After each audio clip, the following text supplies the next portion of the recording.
Robbie, how are you, brother? I'm really good, actually. It's nice to speak to you. Your empathy and your compassion really touched me. And before you pressed record, I asked you how you were, and you said, I'm in paradise, and it's all in there. I'm in content. I've got to content. How do you get to paradise?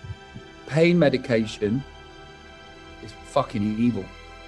I think drugs are like the equivalent of a Ouija board, and you don't know what you're opening up. And I think that when people talk about demons and sorting out their demons, I think they're actual demons.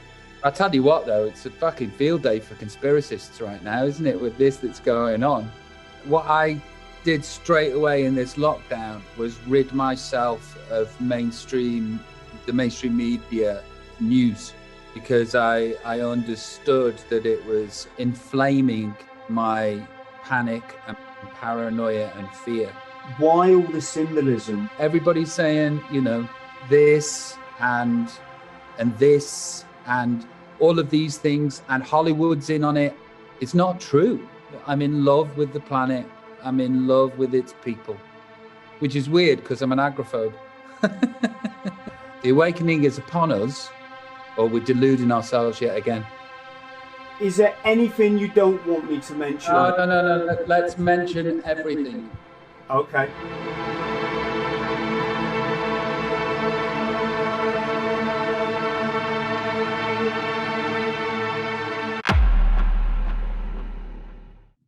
Robbie, how are you, brother? I'm really good. Today, I am really good. It's nice to speak to you. Oh, mate, it's wonderful, and you've already made my day. You sent me a really nice message this morning, and yeah, I'll tell you what. Your empathy and your compassion really touched me, and I'll tell you why. I was watching the SAS program, and then I went on YouTube to. I found you basically, and you were talking about the SAS program, because there was the incident with John Fashanu and the incident with Tony Ballion. I also went on Twitter to see what people were saying, and the amount of abuse that they were receiving because of their actions was quite phenomenal, and it scared me and it made me sad. And how you interpreted their life and their story and the empathy that you gave them is really crucial right now, just in general. So I thought I'd reach out to you and say I appreciated it. oh, mate, I love you, mate. It's so kind. It's so kind you did that, because it kind of validates who I've become, and it's been a it's been a long road, It's been a long old. Can I ask you before you pressed record? I asked you how you were, and you say kindly your guests ask you how you are, and I always say the same thing. You said, I'm in paradise, and it's all in there. I'm in content. I've got to content. How do you get to paradise? Wow. God, we could probably talk for hours on this subject alone, Rob. Let me say, I don't think you can find. I don't think there's any such thing as like being happy every day, right? I wish there was. It would be great if that was an end goal. You could just aim for that, and one day you get there. But I don't think you ever get that. Life is always going to be ups and downs. And the way to live in paradise is how you interpret those ups and downs. So it's how you make sense of, everyday incidents that might not be pleasant, or or they might be the opposite, might be delightful, but it's kind of like rolling with the highs and rolling with the lows, but staying in the middle. I think I know what you mean, because the interesting thing that's happened for me in this lockdown is that there has been we've got a lot of family issues right now. My dad's got Parkinson's. My mother-in-law, who I love dearly, has got a very big illness. We can't get to them. My dad's thousands and thousands of miles away. My mum is just a year short of 80, and she's in isolation, and I can see the things whirling in her mind and her eyes going. We have a brand new baby, Bo. Well, we've got 4 children, and basically all of these things that go into the computer can cause fear and panic. And I noticed at the start of the lockdown that I was going into fear, but the difference between me now as a middle-aged man and the person that I used to be, I saw it, said, that's interesting, tomorrow will be different. And it was. Whereas before, I understand a little bit about your history. If that would have happened, I used to think that I was going to feel that way for a decade. Yeah. Do you know what I mean? Yeah, I kind of do. No, I'm just talking about the riding of the wave, the acknowledgement of, okay, this is happening now, but this too will pass. Tomorrow will be different. Oh, massively. I mean, it's like when you're coming down off drugs and maybe you've lapsed or relapsed, whatever it is, it's you can feel absolutely awful. You can be chronically, maybe not chronic, but extremely depressed. Everything in your life feels like it's going against you. You feel that lack of self-worth. You feel unpopular. All those things that we feel on a come down, right? But when you get a bit of an old dog, you just go, hang on. It's just all in my head, It's just chemicals, isn't it? Different sort of different chemical reaction going on in your brain, and you can tell yourself, hang on, tomorrow I'm going to feel better. Day after that, I'm going to feel even more better. The third day, bang, I'm going to be firing again. And that's kind of how I am with everything now, really. I mean, I'm a great believer in what Bob Marley said, everything's going to be all right. And it was a girl actually said that to me. I got off with this girl in South Africa. I was on my way to Mozambique to go and teach street kids, and this was all after like what I'd call like the major part of my drug problem, or addiction, I should say. And for some reason, I rocked up in this backpackers in Johannesburg, yeah. And I met this girl, and I can't remember how we got it on, but she had a bit of a crush on me, and she could see I was nervous about the upcoming. I think I had a flight the next day to Nampula in Mozambique, and then it was a chicken bus to go and meet these kids in this rural village where I'll be working for 6 months. And nervousness was nothing I'd ever experienced before drugs, ever. Nervousness, anxiety. I only ever knew what that was after when I joined the Marines. I joined the toughest basic training in the world, or passed the toughest basic training in the world. I just took everything as it came, Rob. Right, what we're doing today, we're doing that. Right, give it your best, try and pass. Tomorrow's a new day. It was when drugs, possibly a bad acid trip I had once. After that, I started to know what anxiety is and that kind of thing. And this girl, moving forward to South Africa, recognized that I was in an anxious state, sort of thing. She just went, don't worry about a thing, 'cause every little thing's gonna be all right. I'm singing to Robbie Williams. There you go. There's a tick off the bucket list. Nice. And do you know what?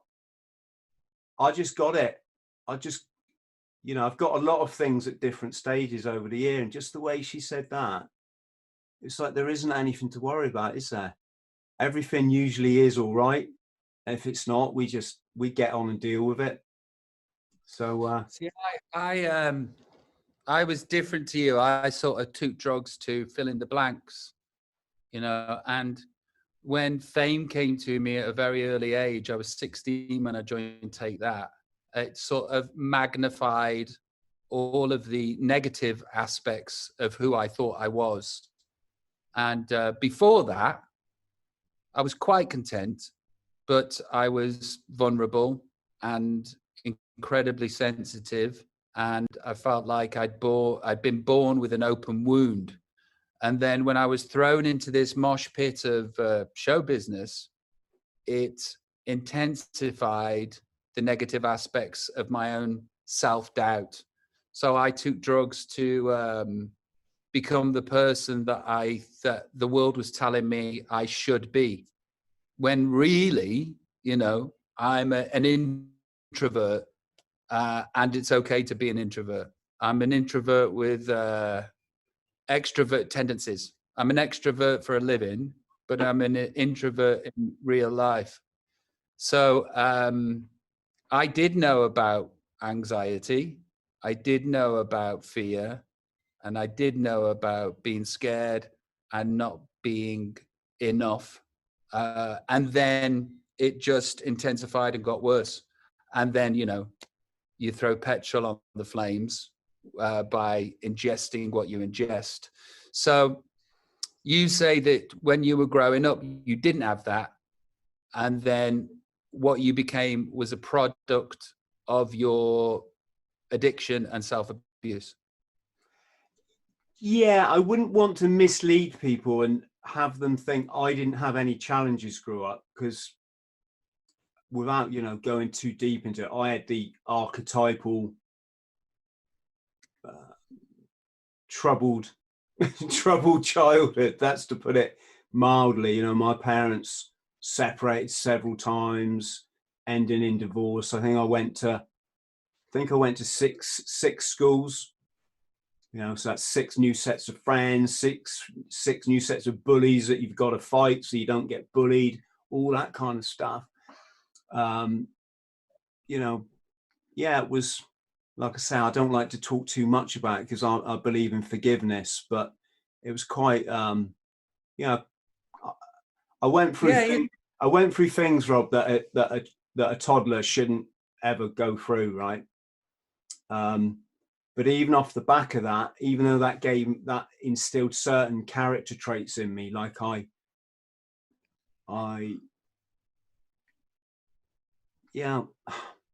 was kind of extrovert looking for attention, but probably really introvert in myself. I'm guessing you can relate to that. I wonder if the anxiety and the depression and the lack of self-worth and self-esteem for you was a sleeper cell.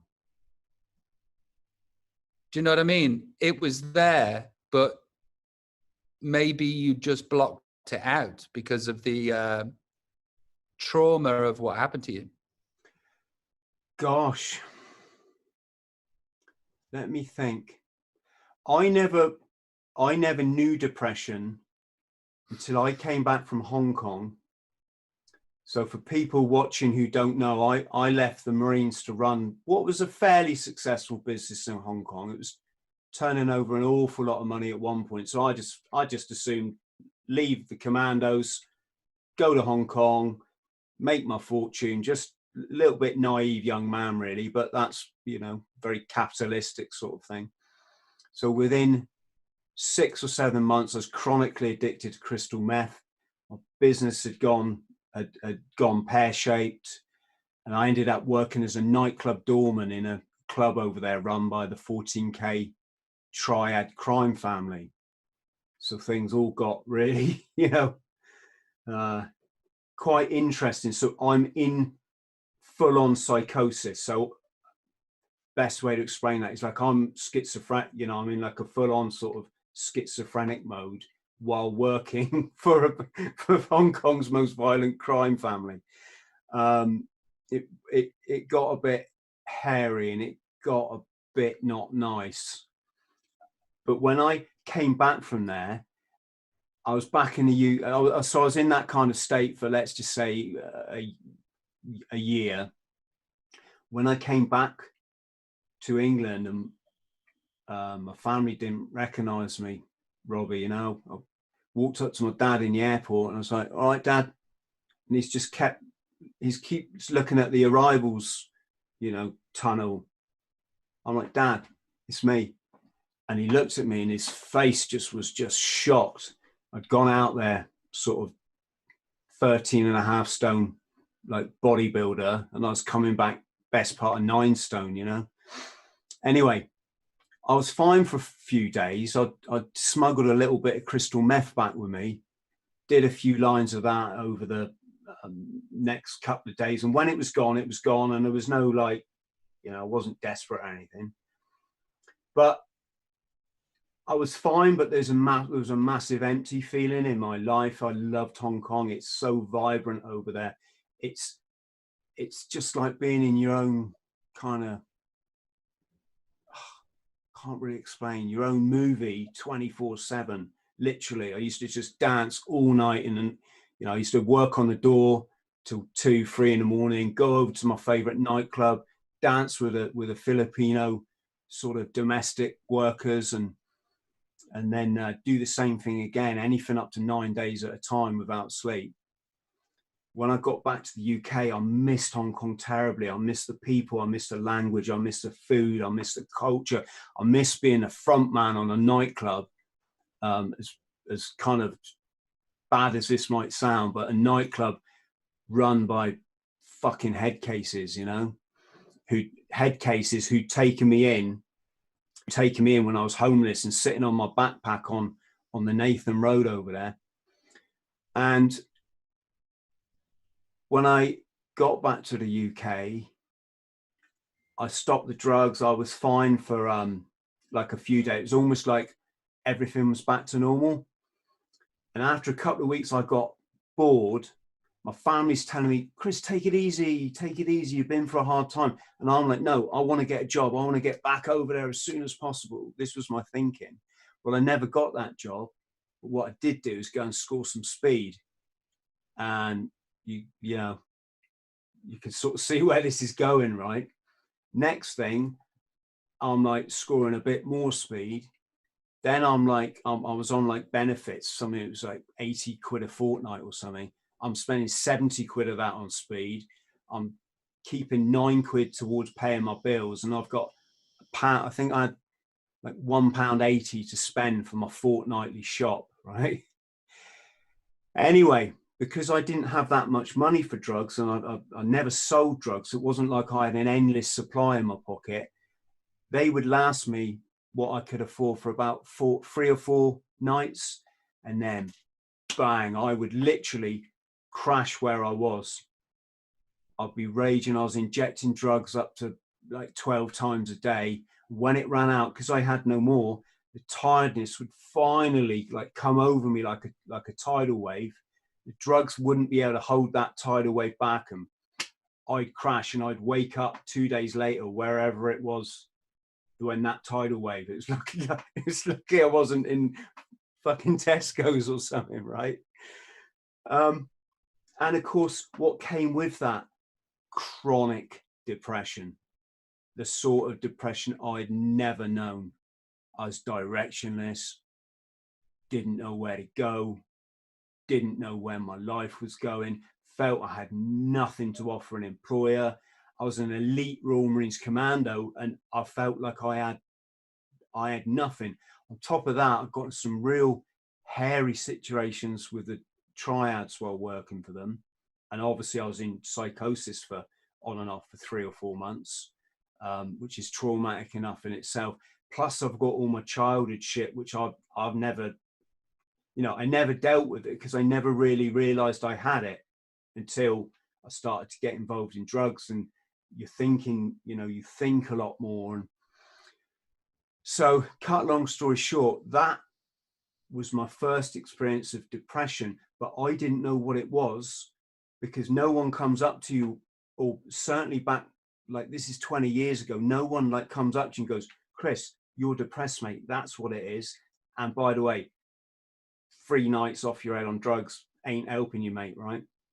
So that was that. Now, I can honestly say I've never got depressed in my life since then, except when I have a binge, which is quite few and far between now.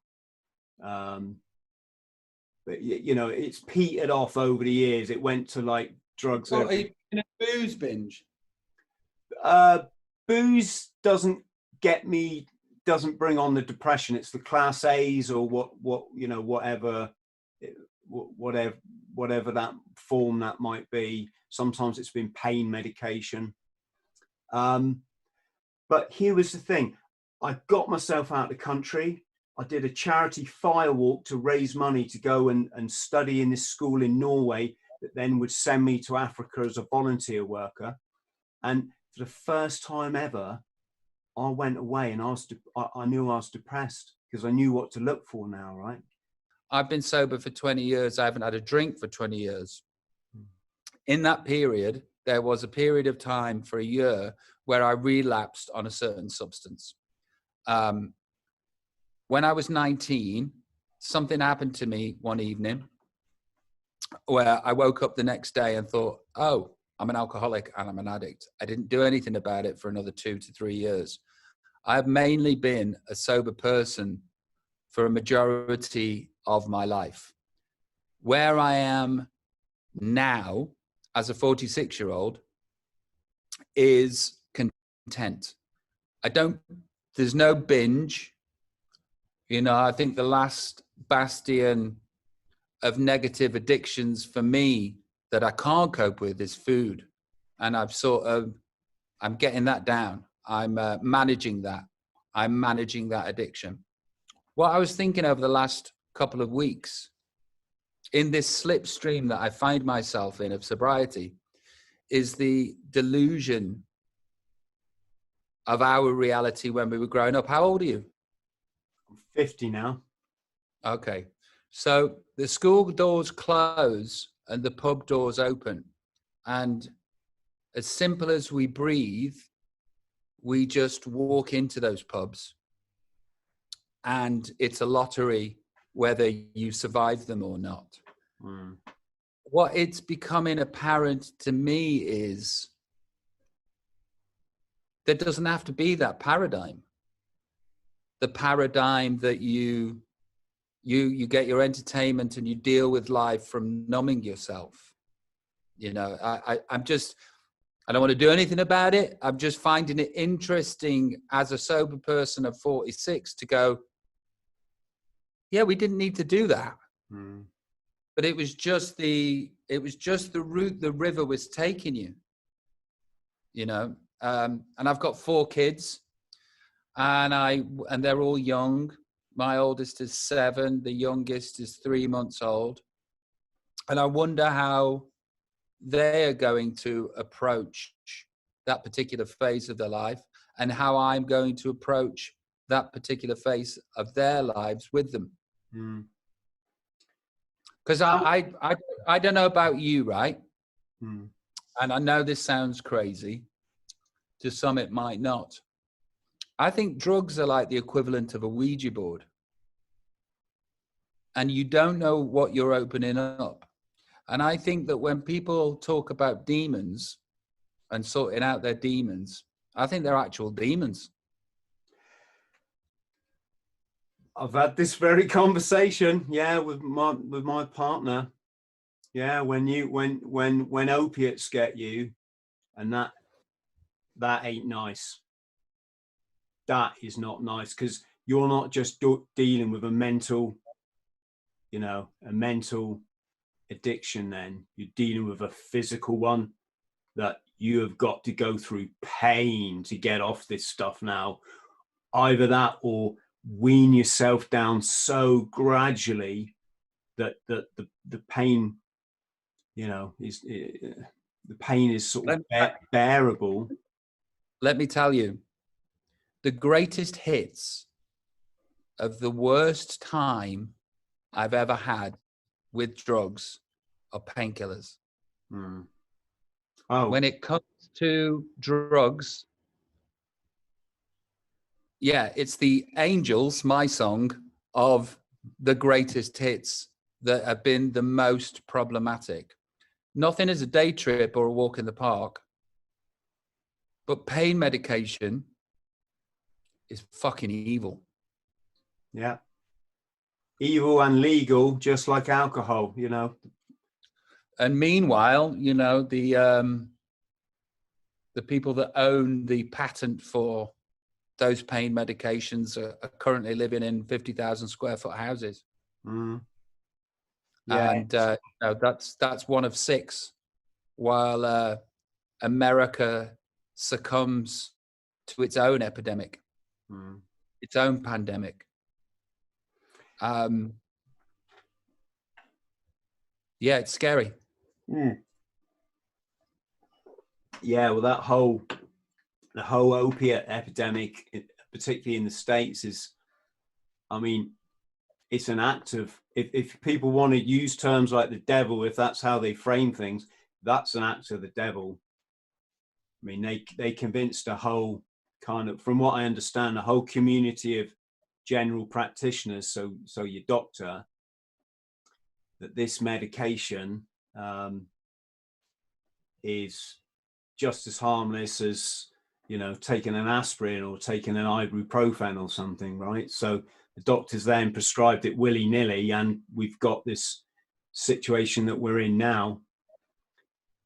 It all gets so much more complicated because when you get addicted to a prescription medication, you're then in a position where you've got to fake your illness or extend it, because the alternative is having to admit to your GP that you think you've got a problem with it.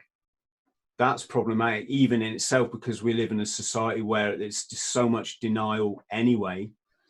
And you don't want to tell your GP because it might then affect your work, or he might turn around and say, right, go down to the the drug center, the addiction treatment center. And if you're, let's say, let's use a stereotype, some middle class person who works in a bank or a solicitor's, and you got to rock up down at the methadone clinic, it all gets nasty, doesn't it? Well, here's the thing. Somebody might be watching this that's actually currently medicated, that knows exactly what we're talking about. And I would say to them, there is a new reality that you can step into. It isn't easy. And while you wean yourself off those things, you feel like the pain and the discomfort is never going to end. But the truth is, it does. And the other side is freedom. I think it's important that people know that. Do know that it does feel like it isn't going to end. It will. Exactly. Couldn't have put it better myself. This is what I said to you earlier about living in paradise. It's which for me is in here. I've traveled most of the world, and it's not a place I've seen some nice places. I also think that for me, the new normal and the new paradise is content. That's what speaks to me in this position that I am, with the work that I've done on myself. We've been to places that only Superman is inhabited. So we think that's normal. It's not. For me, my paradise right now is not being in pain and is feeling content. Yeah. And, that's the sort of a rebalancing of the Richter scale. You know, I often say to people, rate your day, 10 being orgasmic and 1 being suicidal. And I just think we need to rejig the scale, you know, because what I'm expecting as a 10, I can't inhabit that place unless I become a monk and meditate daily for weeks and weeks and weeks and years and years and years. But I can inhabit a different 10, my 10. Do you know what I'm saying? Yes, very much. I think when I use the word paradise, maybe it sounds a bit too powerful, a bit too sort of idyllic. Because content, I could equally substitute paradise with content. I think I use the word paradise because, like, I genuinely love this planet. I really do. I mean, I love the universe, but I don't think I'm going to see much of it. But effectively, my bottom dollar is we're carbon molecules, right? That's what we're made of, the same as, you know, everything else. And as such, we're a part of the universe. And when you think of it like that, that means we've always been here and we will always be here because we're just molecules. When this life form finishes, this form that people like to label Chris Thrall will disintegrate, you know, ashes to ashes, dust to dust. I will then be in the birds and the plants and the bees for you know, for the next, you know, the next phase of this set of molecules. Well, the first thing that thinking that way does is it takes away your fear of death, because you can't go anywhere. Even if you wanted to, you can't go anywhere. Yeah. You know, I wrote a lyric and it said, I'm not scared of dying, I just don't want to. Yes, perfect. Yeah. You know, I think I listened to that the other day, actually, because I think it really resonated with me. Yeah, it's from a song of mine called Come Undone. Yeah, this is an avatar, you know, the Chris, the Robbie Williams. Mm. I believe this is an avatar. I say I believe. I think I have a knowing. Do you understand what I'm saying? Yeah. I think I have a knowing. A lot of the time, I don't trust that knowing because we have been indoctrinated into the cult of understanding that has been forced. Oh. The brainwashing is very powerful and very, very seductive, and it works. Now, I'm either mad or I know some shit. Do you know what I mean? Yeah, you've just lost your video. I can still hear you, so let's continue. Yeah, no, Yeah, I think continue. you know some shit, Rob. It's just you can't go through what we've been through. For me, it's a bit like, yeah, okay, let me ask you this. But do we? Are we not? You know, because I'm picking up from you that you and I, same thing that people call research, right? And is it research, or are we just watching videos on YouTube and are we stuck in an echo chamber? Yeah, I mean, it's fascinating. Do you ever ask yourself the question, is this a simulation? Is this just some... Mate, I asked myself that. I was 9 years old. I was on a BMX. I was outside Port Vale Stadium and I was by myself, and I had this overwhelming sense that none of this is real. Mm-hmm. And I was absolutely terrified, and I pedaled home as quick as my legs could carry me, and I didn't mention it. Mm. I still feel the same. I'm not scared about it. Yeah, I've had that feeling. I had this weird, I don't know if it was a dream, but when I was a kid, I dreamt for some reason I was walking along this wall. Then all of a sudden, everything went white. and I just kind of feeling that, and the kind of aura, if you could describe the aura, it was like, that's it, it's over. And now when I look back at it, I think, was I imagining like all out a nuclear holocaust? That's what, as an adult, you would have described of what I experienced. I don't know. This is sorry, that triggers a thought for me, because my first memory of being a child, we lived in a pub until I was 4 years old. So I can differentiate when my memory started. My first memory is astral projection, in dream state, floating off around the town. So that's my first memory. You're saying that's it, it's over. Was that nuclear holocaust? It's interesting. Yes, but another thing about me though is I don't really read too much in. It's like we're never going to find all the answers in life, and I'm quite happy about that. But I'm having fun connecting the dots, though. Yeah, it is. It's interesting, and you certainly takes you to a place where I don't think that many people arrive at in their however many years on this planet. And you go through phases as well as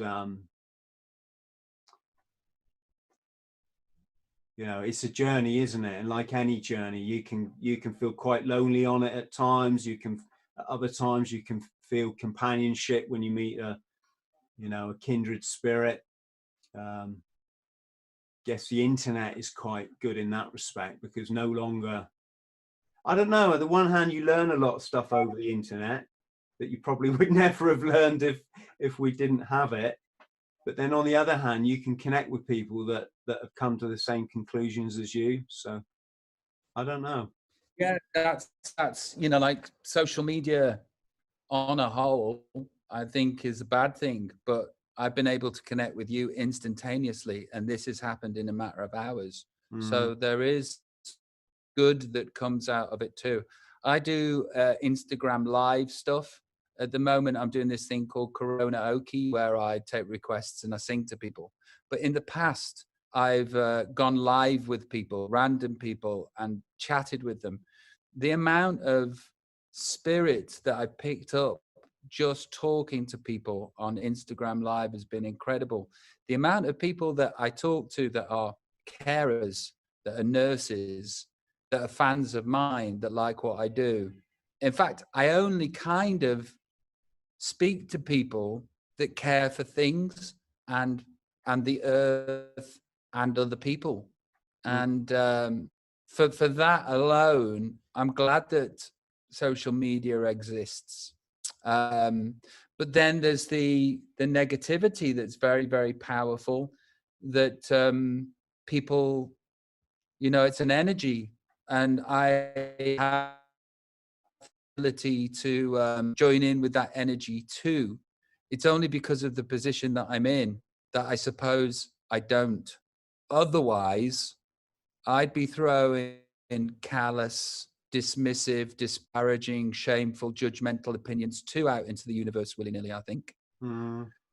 But because I am the recipient of that abuse, I know what it feels like, so I don't do it. But I guess that if I was Rob, that was in Stoke-on-Trent, that hadn't been lucky enough to audition for Take That and get in, I'd be doing the same thing, which is why your musings about John Fashanu and Tony Ballew were inspirational, because it's the antithesis of what I was reading on Twitter. You're talking about John Fashanu, that's an orphan, already fucked, and then suffering racial abuse every day, a society telling them that they are less than, that they are not good enough, that they are different. And then, as an adult, he chokes out Locksmith from Rudimental, and everybody thinks he's a cunt.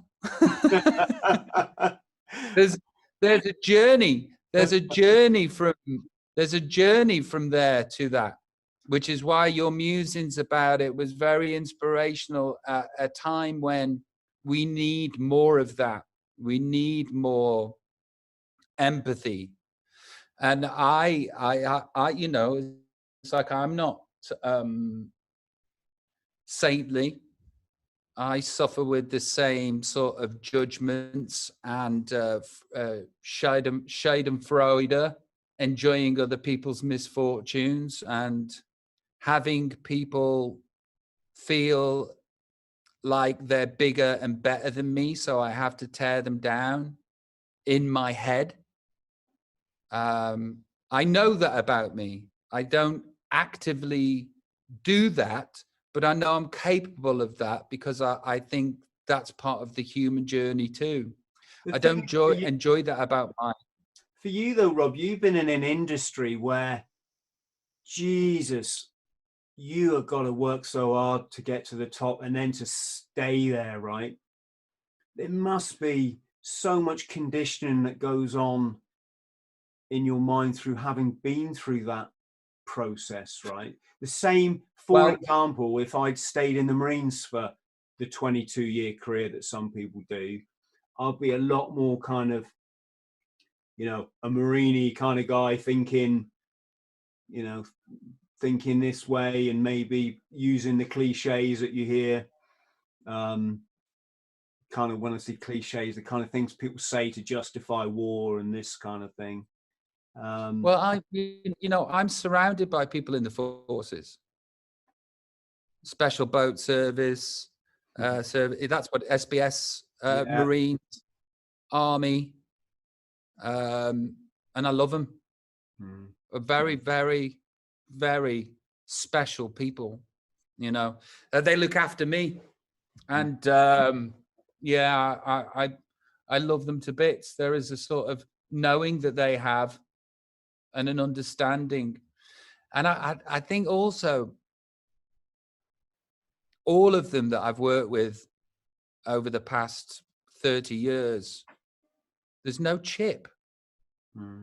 There's no chip on the shoulder because they've done it. They're not sort of, they don't have to be the big I am because they were the big I am. Well, it's like the SAS Who Dares Wins program, isn't it? When you see them go in their little gaggle in their hut and they have to discuss the, I'm going to call them contestants, but the selectees, I suppose we'd call them. They're really quite nice about them, aren't they? It's almost like they care and they want, and that's what the Marines is like. In training, you might be put through your paces, and you might get you don't get barked at a lot in the Marines. It's not sort of like you'd experience in the Army, for example, some sergeant major just shouting at you like you're a nothing. But you do get shouted at times, and you get what you call beasted, which is just severe kind of physical endurance like exercise, which is put on you as a form of punishment. But that's to serve to create a fighting machine at the end of the day that follows orders, obviously, when they're told. But behind the scenes, they're quite thoughtful people, and they'll sit down and say, right, this recruit Thrall, he's good at this, he's good there. What do we think about that? How can we kind of, encourage him to get better there? And so I can imagine your security boys are of that kind of ilk. And special forces guys are really cool. They're not what people think they are. If you see my chat with Colin McLaughlin, he's a really just an absolute gentleman. Yeah, there's an empathy in that show, the beasting and the shouting, and then the cuddle, but the empathic nature of what they see in human beings is incredible.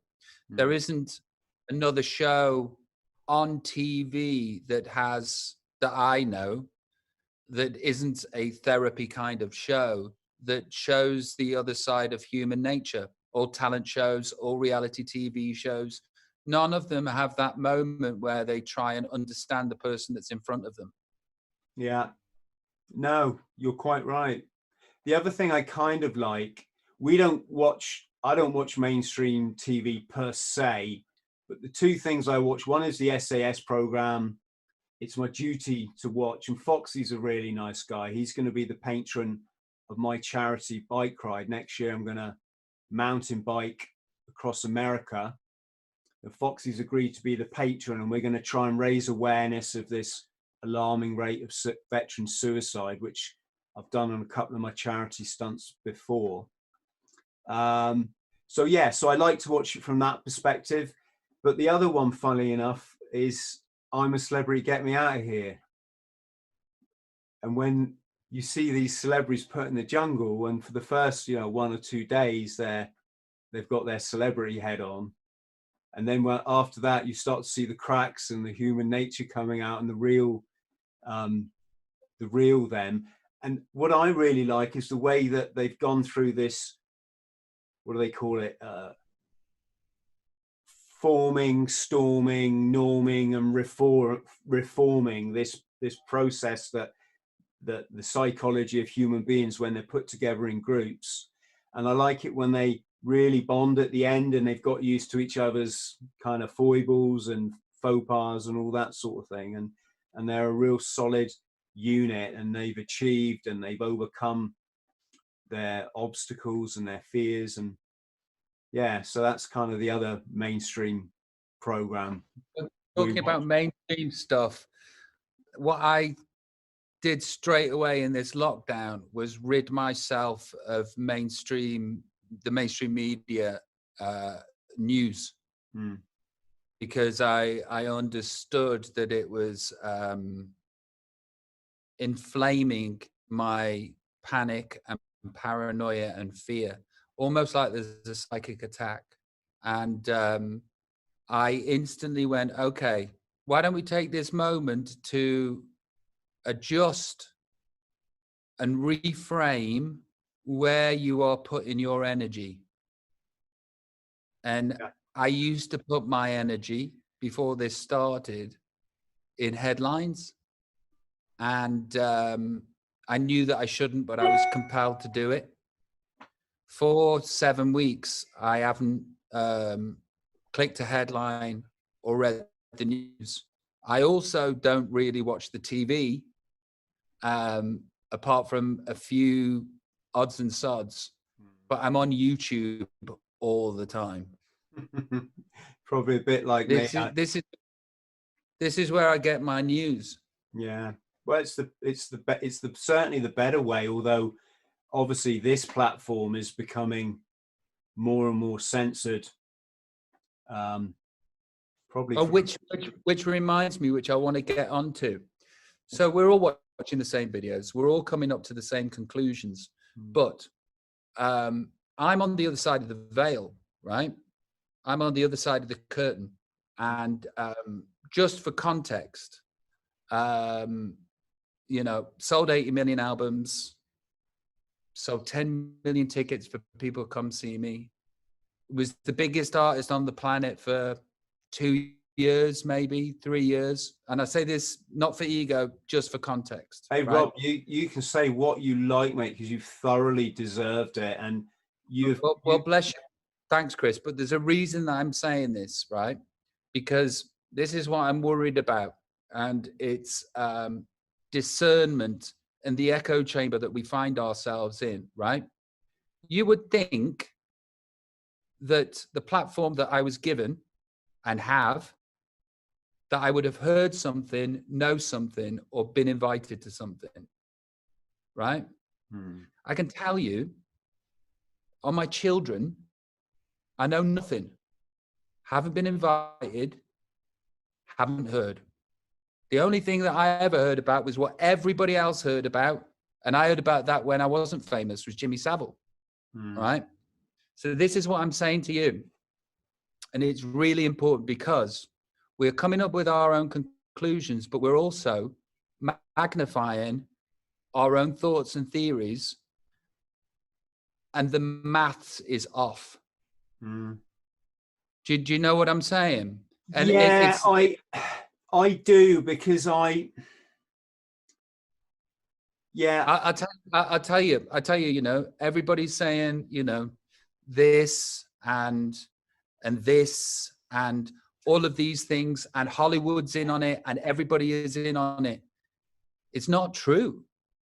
You know, it's not true. You know, everybody's not in on it. I'm not saying that there aren't people that are. I don't know. But you would have thought I would have heard something. And that's what I'm saying. It's sort of like, look, I was breastfed red pills. But the reason why I don't indulge this outside of you and other people that I talk to is because there is a chance that you could become a red pillock. You understand what I'm saying? Oh, exactly. I think it's why a lot of people get to a certain point, Rob, and then they just pull back, because it all gets into the realm of subjectivity. Yeah. You know, and you think, hang on a second, there's Rob there in Los Angeles. He's got a beautiful wife. He's got 4 gorgeous kids. He's trying to get by, you know, like everybody else is. Really, has he got time to be going to meetings and, you know, drinking the blood of children and all this kind of stuff, right? I would say right here and now, I wouldn't dismiss anything. Me neither. Yeah. And I say that because, yeah, it's fascinating. Why then? Why all the symbolism? What is who? Listen, I'm down for symbolism will be their downfall. Yeah, I'm down for that. but who actually gets it in the videos and the songs? No, let me tell you. You know, the zeitgeist of the moment is this talk for certain people, right? What popular culture does and pop music does is regurgitate what it's receiving and present it back to you. Now, I myself, like I remember when I did the Shame video with Gary Barlow, I put on a Masonic ring because I wanted to wind people up. You know, I wanted to, you know, prod them and take the piss. What people, and in my lyrics, I've put in things that those will know, will understand, and those that don't, it just passes them by. The reason that I've put them in is because I'm going, hey, I'm interested in this. That's what I'm doing. Is I'm interested in this. I think there's something in it. And then I suppose that it's sort of like, for me, sending out an all points bulletin going, are you picking this up too? Are you receiving this too? You know, and I wonder if that's what other people are doing, because that's what I'm doing. You know, it's like I've got lyrics out there that are really dark that people don't know are dark. You know, and what I don't want is that to come back and kick me in the arse and have people think I'm one of them, because that's really dangerous. That's really, really dangerous. You know, and we know with, I won't say the words, but you know, if you like a dough-based food with a dairy topping on it, you know what I'm saying? You know, there's sort of like this sort of out of control red pilling can come back and bite a lot of people in the arse, and there's a lot of people pointing at people, and they don't know. They don't know. We've all heard the same YouTube documentaries and talks, but nobody fucking knows. Yeah. I think Sean Atwood is, I love Sean. yeah, he's a good guy, Sean. But I think he probably sums it up in that there's probably a lot of competing agendas in the world. I mean, it's hard to, I genuinely don't know how much you can talk about this stuff, especially on a platform like YouTube. I know you can't. And I say this a lot. I don't maybe think this is the platform, because there's no point having a YouTube channel and working your ass off, which is what you have to do to make it work. To have it demonetized. Yeah, just to have it taken away from you. And it's interesting. I mean, David Icke puts a lot of stuff out there on his YouTube, and it does make you wonder how, and I'm not suggesting anything for 1 minute, but it just makes you wonder how he gets away with it. Yeah, me too. But can I also state for the record, this is not a hill that I want to die on either. You know, I don't want to become the face of this. You know, it's like I'm a interested bystander that's connecting dots too. But I'm not here to lead a charge, because I have as much truth as everybody else does, and I don't even know if it's true. You know, it comes down, do you ever find yourself wondering if this is all just part of your bizarre reality, this because it's what I'm saying is, it's so are we in an echo chamber that makes us feel good about our own psychoses? Yeah, which is why I can't die on this hill. You know, because I understand myself enough to understand that I don't understand myself. You know, and I feel uncomfort. I feel discomfort. Have I created my own reality where these things are possible? You know, that's so I'm, you know, I have to stand outside of myself and have a look at it objectively as I can. Yes. I tell you what, though, it's a fucking field day for conspiracists right now, isn't it? With this that's going on, it's like we've pulled the one-armed bandit and it's come in sevens. You know, it's just it's like this, right? Sometimes it's tempting to think, hang on, am I drawing false conclusions here? You know, does is this all circumstantial? And I don't mean me personally, but people that have that kind of interest are making too much of it, right? But then let's be honest, if you go back, if I can just say the events in New York, then it's undeniable. Well, I can't deny it to myself, Rob, that something's fucking going on, right? You know, I'm suspicious. Oh yeah, I'm highly suspicious. But there you go. I mean, yeah. I think for a lot of us, we're just way past that stage of was it, is it? It's. I mean, I'm saying this because I'd be unfair to all those kind people out there that have spent thousands of hours dedicating their lives to exposing the truth. There was one gentleman I saw. They FedExed his brother back to him in boxes, bit by bit, as they found him in the Twin Towers, right? And just to think these fuckers got away with that, Rob, and they're still getting away with it.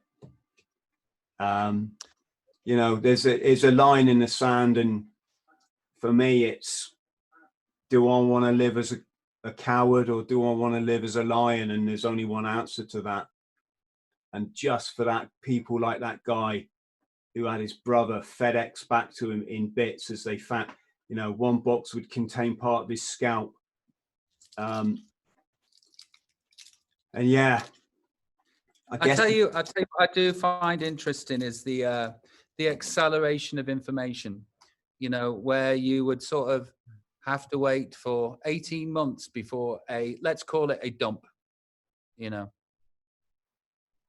The speed of which truths are happening right now is accelerating to the point where the awakening is upon us, or we're deluding ourselves yet again. With this current situation, I don't want to talk like specifics, and it's also, I don't want to alarm people. But then to the other side of the coin, haven't they been alarmed by what the media's told them already? As you said, it was scary, right? Well, I haven't had any of that fear at all. And it's really simple. It's because I don't believe a single... That's my wife. This is Chris. Oh, hi, Chris. Hi, Ada. How are you? I'm sweaty and stinky, but you can't smell me on Zoom or Skype. So Give me a kiss. Mwah. We're talking some deep stuff. You're talking deep stuff. Yeah, I love you, babe. I love you, babe. I'm going to take my sweaty top off and get some food Oh, okay. in our makeshift boudoir here. Okay. Yeah, but it's fascinating, and I'm a student of figuring out my own psychology, really. Do you not feel, Rob, do you not feel a victim yourself of our media? Absolutely. I mean, when I get a young man comes to me and says, Chris, can you life coach me? I feel like this in my life, or I feel that I want to achieve this, but look, the narrative of who I am has been dictated by people that gaslight in positions of immense power, you know, and you know, perception is everything. You know, who I am, what I stand for, what I actually believe, how I actually feel is not out there. There is a cartoon character. But to be honest with you, 30 years of this, my arse is so numb, I hardly feel the cock when it goes in. Do you know what I'm saying? It's like, okay, that's happening again. But yeah, it's, you know, it's that sort of thing that you were talking about, like the power of forgiveness. And you were talking about how you're able to forgive. I really struggle with that. I wrote a song last night, actually, about forgiveness. And I wrote the lyric, happy with the lyric. I don't believe what I'm singing. Because I struggle with, I often think that the power that motivates me to become the person that I am and carrying on being the power that I am also comes from people's disdain, hate, and lacerations, and you know, just hate. You know, that's been a potent force in the making of me, both ways. A, for my psychology and how I feel about myself, but B, for what I've achieved. Yeah. But I find it very difficult. I find it very difficult to forgive.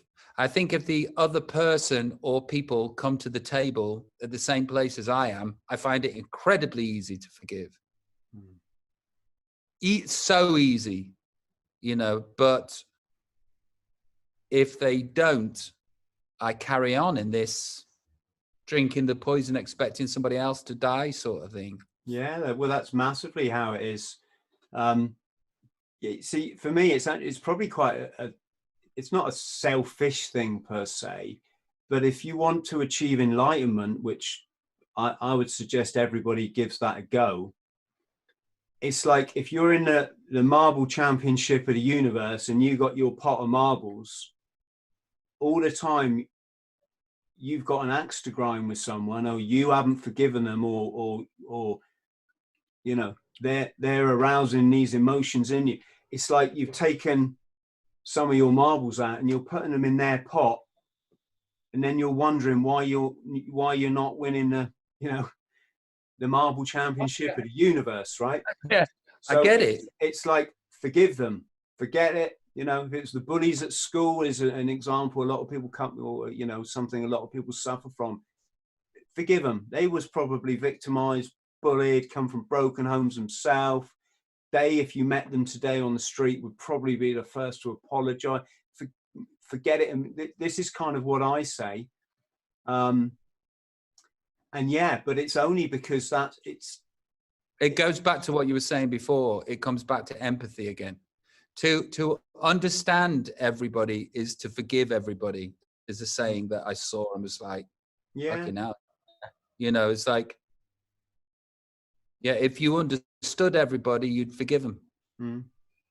It's not, I think a lot of people listening, or I know, because I've said this before on podcasts, I think I said it on Sean's podcast, it's not a weakness. It's not about, you know.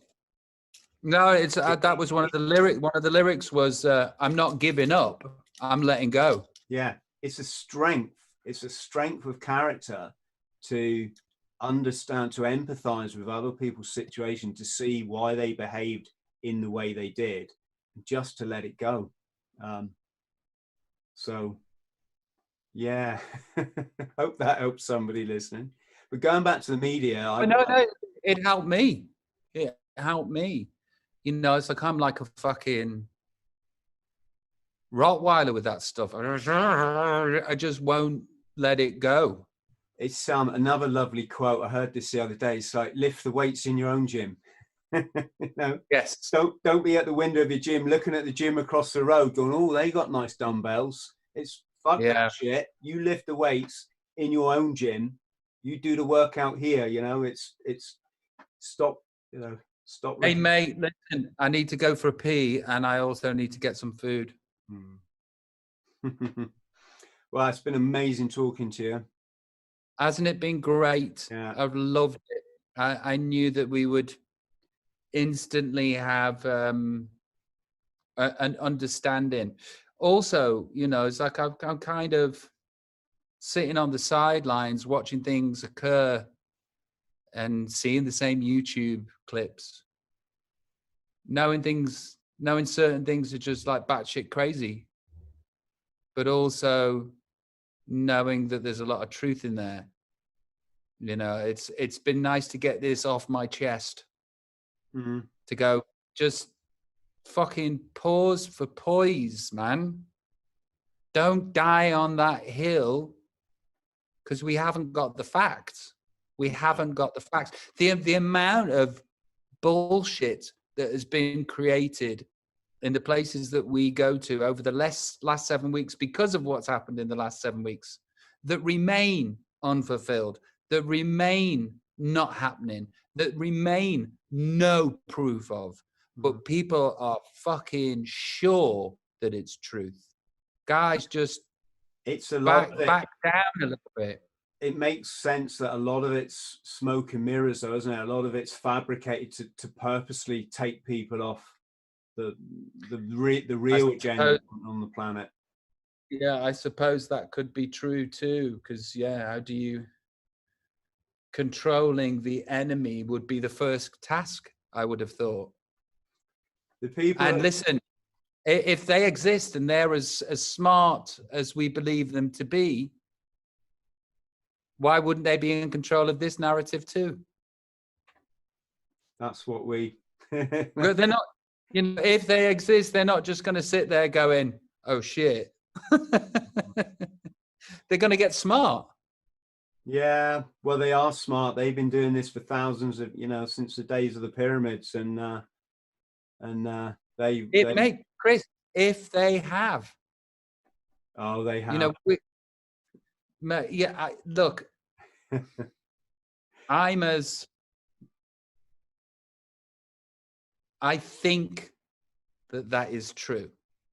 I have a belief that is true.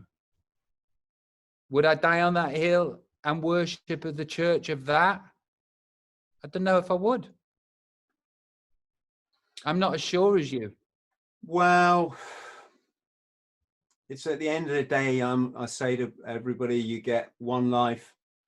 If you live it right, one is enough. And I don't let this get to me. I'm not afraid of anything, Rob. You know, I'm not afraid. Like I said, I'm carbon molecules. What can happen to me?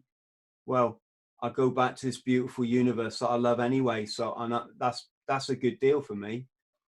But while I'm in this form, while I've got this kind of this vehicle to experience, which is life experiencing itself, right? I'm gonna have the best time possible. I'm gonna smile. I smile at the sun every morning, and I thank this form of me. Thanks Mother Nature for giving me another day on this beautiful planet. I've had three of my best friends now die from, two drank themselves to death, and one drowned when we took LSD.